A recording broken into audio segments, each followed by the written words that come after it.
On vient de nous annoncer que le débat d'orientation budgétaire allait être reporté après les élections municipales et nous sommes extrêmement inquiets de la situation et financière et budgétaire de la ville de La Roche-sur-Yon. D'abord, on a un endettement record puisque la dette a explosé en 10 ans. On est passé à plus de 104 millions d'euros cette année. On a un délai aussi, une durée de désendettement qui a explosé puisqu'on était à 4 années de désendettement en 2014 et qu'on est aujourd'hui à 12 années, ce qui est quasiment la limite avant la menace de mise sous tutelle par la préfecture.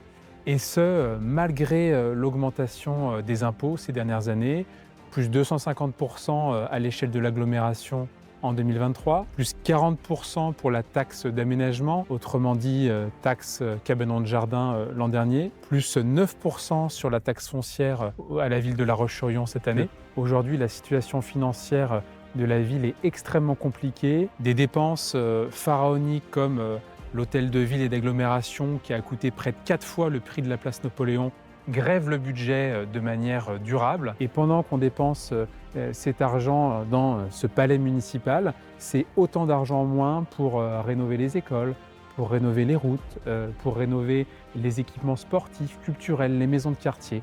Donc d'autres choix budgétaires, d'autres choix financiers sont possibles et ça sera une de nos premières mesures quand on arrivera aux responsabilités en mars 2026, c'est de lancer un grand audit des finances publiques de la ville pour connaître réellement quelles seront les marges de manœuvre financières et puis ensuite co-construire avec les habitants, avec les acteurs locaux, où est-ce qu'on mettra les priorités budgétaires sur le prochain mandat.